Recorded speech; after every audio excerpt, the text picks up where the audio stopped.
नमस्कार दोस्तों, edu pharmacy channel पर आपका स्वागत करते हैं।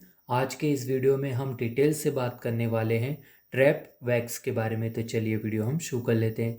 दोस्तों, यह दवा 4 कॉम्बिनेशन से मिलकर बनी है, जिसमें पहला है बेंजोकेन जो कि 2.7% वेट बाय वॉल्यूम पर है। दूसरा क्लोरब्यूटेनॉल जो कि 5% वेट बाय वॉल्यूम पर है। तीसरा पैराडाइक्लोरोबेंजीन जो कि 2% वेट बाय वॉल्यूम पर है। और लास्ट तारपिन ऑयल जो कि 15% वेट बाय वॉल्यूम पर रहता है। यहाँ 10 ml के पैक पर आने वाली एक दवा है जो कॉस्ट करती है 93 रुपीज़।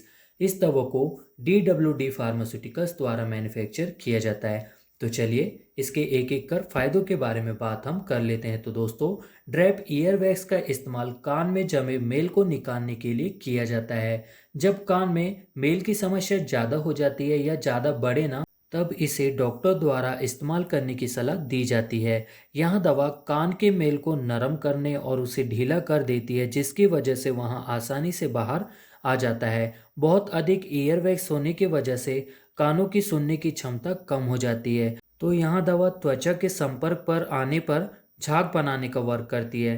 तो इसी तरह जो ईयरवैक्स से हमारा कान का जमा हुआ मैल वहाँ आसानी से बाहर आ जाता है। वीडियो के स्टार्ट में हमने बताया था इस दवा के कंपोजिशन मतलब कंटेंट के बारे में दोस्तों, तो इसका आप कार्य भी जान लीजिएगा।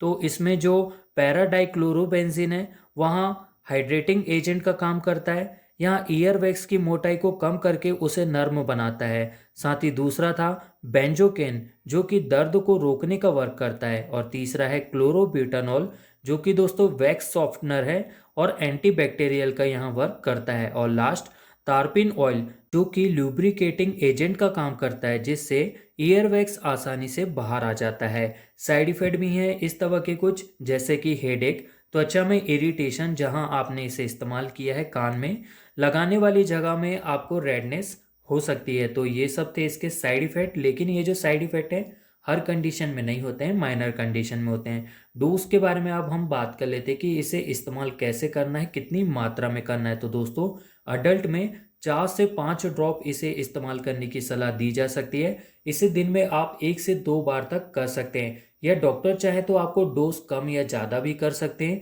तो ये जो डोज हैं वहाँ आपकी कंडीशन और डॉक्टर के ऊपर पूरी तरह से डिपेंड करते हैं। तो इस बारे में आप अपने डॉक्टर से कंसल्ट कर लीजिएगा तो और भी बेटर रहता है। ध्यान रखिएगा, कान सेंसिटिव होता है, तो इसमें आपको एक बात का विशेष ध्यान रखना है, इसे आपको सिर्फ और सिर्फ अपने डॉक्टर के एडवाइस से ही इस्तेमाल करना होता है। दोस्तों, वैसे तो ड्रैप वैक्स आपको किसी भी मेडिकल स्टोर पर उपलब्ध हो जाता है, लेकिन अगर आपको यह दवा मेडिकल स्टोर पर नहीं मिल पाती है तो इसके अलावा आप टी वैक्स को परचेस कर सकते हैं, या वैक्स ईयर ड्रॉप को, या वोवैक्स ईयर ड्रॉप को, या इसके अलावा वॉक्स ऑफ ब्रांड नेम से आपको दवा है जो मेडिकल स्टोर पर मिल जाती है। इन दवा का जो कंटेंट और कार्य रहता है वहाँ सेम होता है, लेकिन प्राइस वगैरह में आपको डिफरेंस देखने को मिल सकता है। और एक बात का इसमें और भी आपको ध्यान रखना है, आपको इसे मुंह, नाक और आँखों के कांटेक्ट में नहीं आने देना है। लेकिन अगर बाई चांस आ भी जाता है तो आप तुरंत साफ पानी से इसे वॉश कर लीजिएगा। काफ़ी सारे दोस्त यहाँ भी क्वेश्चन पूछते हैं कि एक बार अगर पैक को ओपन कर लिया जाए तो कब तक इसका इस्तेमाल कर सकते हैं। तो दोस्तों, एक बार अगर आपका पैक ओपन हो चुका है तो आप 1 महीने के अंदर अंदर इस दवा का इस्तेमाल कर लीजिएगा। आशा करते हैं आपको हमारे द्वारा दी गई इन्फॉर्मेशन पसंद आई हो। अगर आपको इस दवा से जुड़े कोई भी प्रश्न हमसे पूछना है तो कमेंट के माध्यम से आप हमसे पूछ सकते हैं। आपके क्वेश्चन का हम जल्द से जल्द रिप्लाई करने की कोशिश करेंगे। और इसी तरह दवाइयों से जुड़ी जानकारी पाने के लिए आप सब्सक्राइब कर सकते हैं एजू फार्मेसी चैनल को। वीडियो देखने के लिए और अपना प्यार सपोर्ट बनाए रखने के लिए आप सभी का बहुत बहुत धन्यवाद।